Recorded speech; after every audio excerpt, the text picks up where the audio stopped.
بسم الله الرحمن الرحيم إن الحمد لله نحمده تعالى ونستعينه ونستغفره ونعوذ بالله من شرور أنفسنا ومن سيئات أعمالنا من يهده الله فلا مضل له ومن يضلل فلا هادي له وأشهد أن لا إله إلا الله وحده لا شريك له وأشهد أن محمدا عبده ورسوله صلى الله عليه وعلى آله وأصحابه وسلم تسليما كثيرا.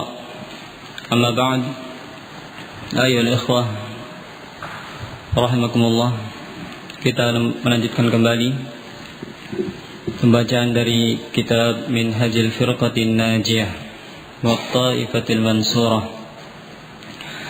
Telah kita sebutkan pada pertemuan sebelumnya poin yang ketiga yang menjelaskan tentang mauqif wa Minhajul Firqatin Najiyah, tentang thariqah, metode yang ditempuh oleh kelompok yang selamat, yakni mereka adalah orang-orang yang senantiasa yuqaddamuna kalamullah wa kalam rasulih, senantiasa mendahulukan firman-firman Allah Subhanahu wa taala dan juga hadis-hadis Rasulullah sallallahu alaihi wasallam yang sahih daripada selain dari keduanya. Kemudian disebutkan di sini pada poin yang keempat, kita mengulang dari awal. Qala muallifu hafidhahullahu ta'ala al-firqatun najiyatu ta'tabiru tauhid, bahwa al-firqatun najiyah, kelompok yang selamat, adalah kelompok yang senantiasa mementingkan perkara tauhid, mendahulukannya dan menjadikan perkara ini sebagai perkara yang paling penting di antara perkara yang penting di dalam agama ini. Dan ini tentunya apa yang mereka tempuh, dari kelompok yang selamat ini. Mereka menjadikan perkara tauhid ini adalah perkara yang paling penting, baik itu di dalam berdakwah ataupun di dalam upaya untuk memperbaiki umat. Maka apabila seorang hendak menjadi kelompok yang selamat dari sisi Allah Subhanahu wa taala, maka tempuhlah apa yang telah ditempuh oleh para nabi dan rasul di dalam upaya mereka menyelamatkan umat. Maka di antara perkara yang paling pertama sekali diserukan oleh mereka, para nabi dan rasul, adalah perkara tauhid. Dan ini adalah perintah dari Allah Subhanahu wa ta'ala kepada mereka, para rasul. Yakni tidaklah mereka diutus oleh Allah Subhanahu wa ta'ala kepada setiap umat ataupun generasi yang mereka, para rasul, diutus kepadanya, melainkan Allah mesti dan pasti mewasiatkan kepada mereka, hendaklah mereka pertama kali mengajak kepada umat untuk mentauhidkan Allah Subhanahu wa ta'ala di dalam berbagai ibadah. Wa huwa ifradullah bil ibadah. Dan tauhid yang dimaksud di sini adalah mengesahkan Allah, menjadikan Allah sebagai satu-satunya yang diibadahi, bil ibadah, yakni di dalam perkara ibadah. Dan perkara ibadah ini sangat amat luas cakupannya, bukan hanya sholat, zakat, puasa, haji dan yang lainnya yang kita kenal, namun lebih dari itu, termasuk ibadah adalah amalan-amalan hati, rasa takut, rasa roja, rasa harap, isti'anah, meminta tolong, dan juga isti'adah, meminta perlindungan. Maka ini termasuk amalan-amalan hati, yang ini adalah termasuk perkara ibadah. Dan tidak boleh seorang menjadikan salah satu dari perkara ibadah tadi untuk diperuntukkan kepada selain Allah Subhanahu wa ta'ala, kaddu'a wal isti'anati wal istighatsati waqta asy-syiddati war raha. Dan di antara bentuk pengesahan Allah, mentauhidkan Allah Subhanahu wa ta'ala dalam perkara ibadah adalah dalam perkara doa. Karena doa adalah termasuk ibadah yang telah Allah perintahkan kepada setiap hambanya apabila mereka hendak berdoa, maka berdoalah hanya kepada Allah Subhanahu wa ta'ala. Ud'uni astajib lakum. Kata Allah, hendaklah kalian berdoa kepadaku langsung, maka niscaya aku akan mengabulkan permintaan kalian. Dan juga sabda Nabi sallallahu alaihi wasallam, ad-du'a huwal ibadah. Doa itu adalah ibadah. Maka ini semuanya diantara dalil yang menjelaskan bahwa doa ini termasuk ibadah. Wal isti'anah, dan juga isti'anah ini pun termasuk ibadah, yang seorang apabila hendak meminta tolong dalam perkara-perkara yang tidak ada yang mampu mengabulkannya selain Allah Subhanahu wa ta'ala, maka dia tidak boleh isti'anah, meminta tolong kepada selain Allah, sehingga yang pantas, yang seharusnya dilakukan oleh seorang hamba adalah hanya meminta tolong kepada Allah Subhanahu wa ta'ala. Naam. Bersama. Sama. ما الدليل الذي يدل على الاستعانة من العبادة؟ apa dalilnya?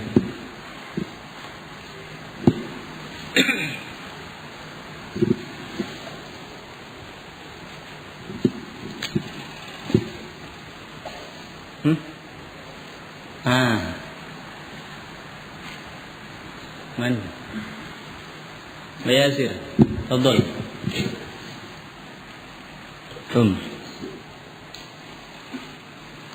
ما الدليل؟ إياك نعبد وإياك نستعين. Yang lainnya? Minal hadis. Tafadhal. Musab.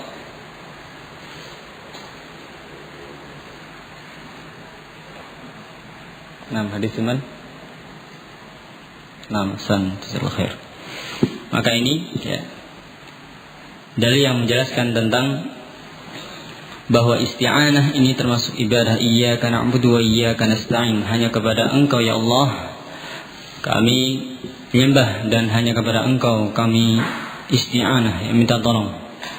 Kemudian juga hadis idza sta'anta fasta'in billah, hadis Abdullah bin Abbas radhiyallahu taala anhuma, Anda Tirmidzi.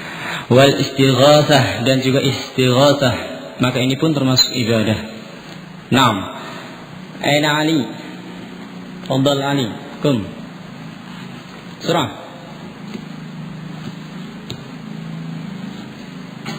Apa dalil yang menunjukkan istighatsah termasuk ibadah?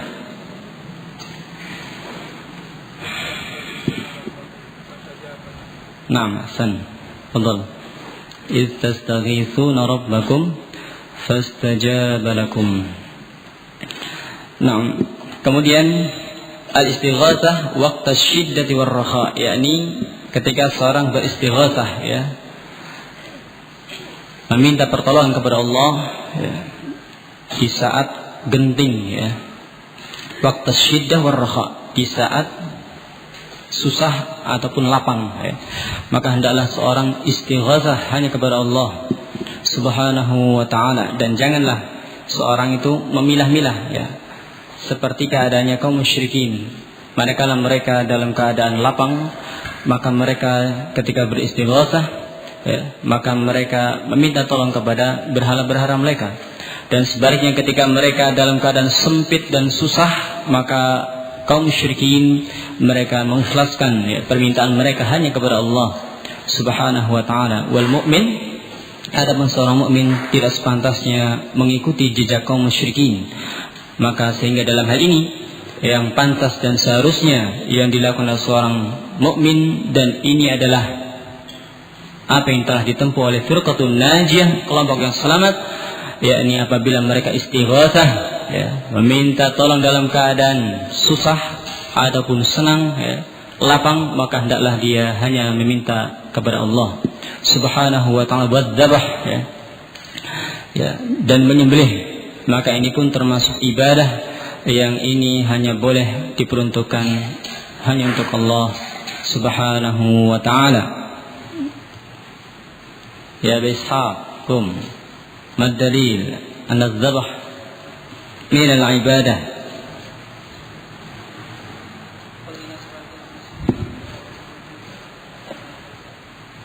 Ahsan, fadhal. Wa kadzalika an-nadhr.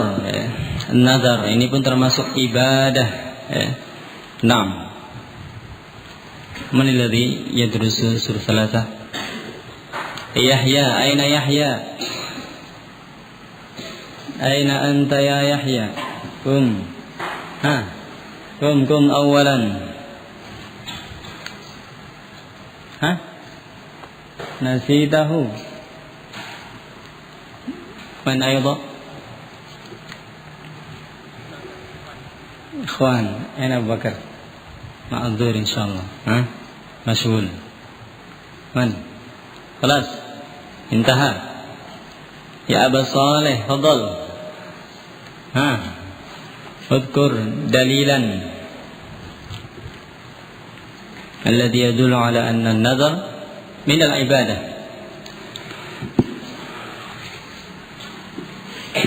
تفضل أبا صالح بسرعة. لا تدري إذا المسلم جارك. تفضل مسلم البليغ باباني.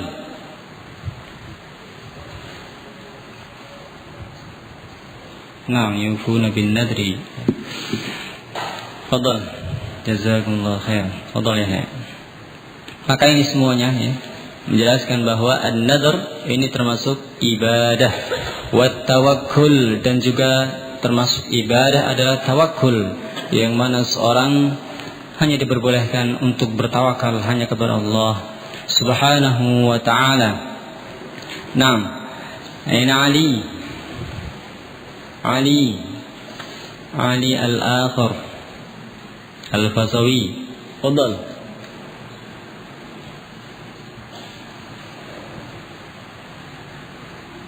Wa tawakkal ala al-hayy alladhi la yamut. Labas. Allahi tawakkalu in kuntum mu'minin. Dan seterusnya perintah dari Allah Subhanahu wa ta'ala untuk bertawakal hanya kepada Allah. Wal hukmu bima anzalallah. Dan juga termasuk perkara yang harus ditauhidkan adalah dalam hal berhukum. Maka hendaklah ketika seorang berhukum, dia hanya berhukum dengan apa yang telah Allah turunkan, yakni Al-Quran dan As-Sunnah. Wa ghairu dzalika min anwa'il ibadah, dan yang selain itu dari perkara-perkara ibadah, wal asasul ladzi tubna 'alaihi ad-daulatul islamiyyatu as-sahihatu. Yang mana perkara ibadah ini merupakan perkara yang asas pokok, yang ini merupakan termasuk perkara inti yang menjadi inti yang mana daulah Islamiyah yang sahih, pemerintahan Islam, yang kekuasaan Islam yang sahih dibangun di atasnya, yakni di atas tauhid. Yakni ketika seorang hendak mendirikan daulah Islamiyah, khilafah Islamiyah yang sahihah, maka hendaklah pemerintahan tersebut dibangun di atas tauhid, bukan dibangun di atas kesyirikan ataupun kebid'ahan. Ini apabila menghendaki berdirinya daulah Islamiyah yang sahih. Naam. Wala budda min ib'adi syirki wa madahirihi al-mawjudati fi aktsar al-bilad al-islamiyah. Dan suatu kemestian untuk menjauhkan praktek-praktek kesyirikan serta fenomena ataupun realita yang ada, yang terjadi di kebanyakan negeri-negeri kaum muslimin, yakni ketika seorang berusaha untuk mentauhidkan Allah Subhanahu wa ta'ala dalam semua ibadahnya, dalam doa, dalam isti'anah, istighatsah, dzabh, nadhr, menyembelih, nazar, tawakal, dan yang lainnya dari perkara-perkara ibadah, maka suatu keharusan, dan ini bahkan termasuk kesempurnaan tauhid, adalah seorang menjauhkan dirinya dari praktek-praktek kesyirikan yang ini tersebar dan menjamur di tengah negeri-negeri kaum muslimin, dan ini kita saksikan dan kita tidak mengingkarinya bahwa praktek-praktek kesyirikan ini banyak sekali kita dapati di tengah-tengah kaum muslimin, yang bahkan mereka yang menyerukan khilafah Islamiyah, daulah Islamiyah, maka tidak sedikit di antara mereka yang masih terjumus pada praktek-praktek kesyirikan yang itu sesungguhnya syirik-syirik yang nyata, bukan yang khafi lagi, tapi yang nampak jelas itu ada kesyirikan, namun mereka disebabkan karena kejahilannya dan tidak mengerti tentang perkara tauhid dan syirik dan mengabaikan kedua perkara ini, maka mereka akhirnya pun terjatuh kepada perbuatan syirik. Allahul musta'an, li'annahu min muqtadayati at-tauhid, karena ini mentauhidkan Allah dalam semua ibadah dan juga menjauhkan diri dari kesyirikan, ini termasuk konsekuensi dari perkara tauhid. Kita hanya mentauhidkan Allah, mengesahkan Allah dalam semua ibadah kita, dan suatu kesempurnaan dan bahkan tidak lengkap tauhid seseorang sampai dia mengingkari kesyirikan dan membencinya. Wa yumkinun nasru li ayyi jama'atin tuhmilu tauhida, dan pertolongan itu tidaklah mungkin akan diberikan oleh Allah Subhanahu wa taala kepada jamaah manapun yang mana jamaah tersebut ternyata menyia-nyiakan perkara tauhid. Kalaulah mereka menghendaki datangnya pertolongan Allah Subhanahu wa taala, maka hendaklah mereka mementingkan dan mengedepankan perkara tauhid daripada yang lainnya. Kalau mereka menghendaki adanya khilafah, tegaknya khilafah ataupun daulah Islamiyah, maka hendaklah mereka mendahulukan perkara tauhid, yang dengan sebab inilah Islam menjadi jaya, dan dengan sebab inilah mereka para salafun saleh, para sahabat radhiyallahu ta'ala anhum, mereka mendapatkan kekhilafahan. Allah berikan kekhilafahan kepada mereka. Dan Allah tidak akan memberikan kekhilafahan kepada orang-orang yang mereka adalah orang-orang yang menyekutukan Allah Subhanahu wa ta'ala, bermaksiat, bahkan mereka berbuat syirik kepada Allah, dan masih meyakini akidah yang rusak, maka tidak mungkin Allah akan memberikan kekhilafahan kepada mereka. Wa'adallahu alladhina amanu minkum wa 'amilus salihati la yastakhlifannahum fil ard kama istakhlafal ladina min qablihim wa yumakkinanna lahum dinahum alladhi irtada lahum wa yubaddilannahum min ba'dihim khawfihim amna ya'budunani la yushrikuna bi syai'a wa man kafara ba'da dzalika fa ulaika humul fasiqun. Dan Allah telah menjanjikan, memberikan wa'ad, memberikan janji kepada orang-orang yang beriman di antara kalian dan orang-orang yang beramal saleh, Allah akan berikan kekhilafahan kepada mereka. Allah menjadikan mereka berkuasa di muka bumi, sebagaimana Allah telah memberikan kekuasaan kepada orang-orang sebelum mereka,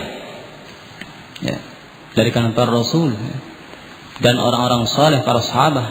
Mereka adalah orang yang telah mendapatkan kekhilafahan yang Allah berikan kepada mereka, dan Allah mengokohkan kepada mereka, menjadikan mereka istiqamah dan kokoh di atas agama ini, sebagaimana Allah telah mengokohkan agama Islam ini, dan Allah meridhai agama ini sebagai agama bagi mereka, dinul Islam. Dan juga Allah mengganti ketakutan yang mereka rasakan dengan keamanan. Sebelumnya mereka merasakan ketakutan, khawatir. Namun ketika mereka mentauhidkan Allah, maka Allah berikan rasa aman kepada mereka. Maka Allah sebutkan tentang ciri-ciri orang yang Allah janjikan kepada mereka khilafahan dan kekokohan di atas muka bumi ini, dan juga keamanan yang Allah berikan kepada mereka. Mereka adalah ya'budunani la yusyrikuna bi syai'a. Mereka adalah orang-orang yang senantiasa mentauhidkan Allah Subhanahu wa ta'ala dan tidak menyekutukan Allah. Ini sifat orang yang janjikan, tiga janji tadi, kemenangan, kekhilafahan, rasa aman, dan juga kekokohan, keistiqomahan di atas al-haq. Dan barang siapa yang mencari yang selain itu, maka mereka itulah orang-orang fasik. Maka bagaimana mungkin mereka yang menyerukan kekhilafahan ataupun daulah Islamiyah, sementara mereka masih meyakini bahwa Allah itu di mana-mana. Bagaimana mungkin Allah akan memberikan rasa aman kepada mereka dan menjadikan mereka istiqamah, disegani oleh musuh-musuh kaum muslimin dan musuh Islam, sementara mereka masih terjerumus dan terjatuh kepada perbuatan-perbuatan ataupun praktek-praktek kesyirikan? Maka tidak mungkin Allah memberikan pertolongan kepada mereka dan memberikan kekhilafan kepada mereka. Kalau mereka menghendaki kemenangan, maka hendaklah mereka mentauhidkan Allah Subhanahu wa ta'ala meskipun jumlahnya sedikit. Namun ketika mereka mentauhidkan Allah, maka niscaya Allah akan memberikan pertolongan kepada mereka. Seperti halnya ketika Allah Subhanahu wa ta'ala memberikan pertolongan kepada Rasulullah, tentara Islam di bawah langsung pimpinan Nabi SAW dalam perang Badar. Berapa jumlah mereka dibandingkan dengan pasukan Quraisy, kaum musyrikin pada saat itu? Jumlah kaum muslimin pada saat itu sepertiga dari jumlah pasukan Quraisy. Namun kenapa Allah berikan pertolongan kepada mereka? Hal ini disebabkan karena mereka mentauhidkan Allah Subhanahu wa ta'ala. Istastaghitsuna rabbakum fastajaba lakum anni mumiddukum minal malaikati murdifin. Dan ingatlah ketika kalian beristighosah kepada Allah Subhanahu wa ta'ala, memurnikan permintaan mereka, meminta tolong hanya kepada Allah, mentauhidkan Allah Subhanahu wa ta'ala, maka Allah turunkan kepada mereka pertolongannya. Dengan Allah turunkan kepada tentara Islam pada saat itu, Allah turunkan para malaikat yang jumlahnya ribuan, turun dalam keadaan bersaf-saf membantu kaum muslimin, sehingga kemenangan pun diraih, kemenangan yang gilang gemilang diraih oleh kaum muslimin.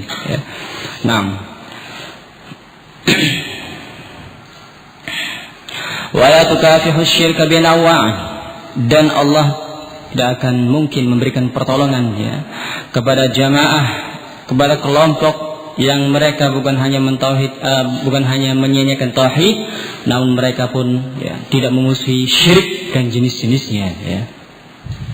Mereka tidak mau memberantas praktek-praktek kesyirikan karena mereka khawatir kalau mereka mengusik perkara ini, mengingkari perbuatan ataupun praktek-praktek kesyirikan yang dilakukan oleh kaum muslimin, mereka khawatir kelompok mereka akan ditinggalkan dengan dikucilkan oleh kaum muslimin, sehingga mereka pun akan menjadi kelompok yang sedikit, dan mereka khawatir akan kehilangan jamaah ataupun pengikut, sehingga mereka pun berbasa-basi dalam masalah ini. Mereka mengatakan itu adalah perkara syirik, namun mereka tidak mau mengingkarinya. Uswatan birrusuli jami'an, ini dalam rangka untuk mencontoh para rasul semuanya. Wa bi rasulinal karim salawatullahi wassalamu alaihim ajma'in, dan ini pula dalam rangka untuk mencontoh rasul kita al-karim yang mulia, yakni Muhammad bin Abdullah salawatullahi wassalamu alaihim ajma'in. Semoga Allah memberikan salawat dan salam kepada mereka semuanya. Maka ini di antara prinsip yang keempat yang menjadi pegangan tariqah minhaj yang ditempuh oleh firqatun najiyah, kelompok yang selamat, yakni mereka adalah orang yang senantiasa mementingkan dan mendahulukan perkara tauhid dan juga mengedepankan dalam memberantas kesyirikan dan menjauhkan umat dari praktek-praktek kesyirikan. Wallahu a'lam bishawab, wal 'afu minkum. Mungkin yang kita bacakan pada pertemuan kali ini. Wa akhiru da'wana alhamdulillahi rabbil alamin. Jazakumullahu khairan ala istima'ikum wa tafaddalu wa barakallahu.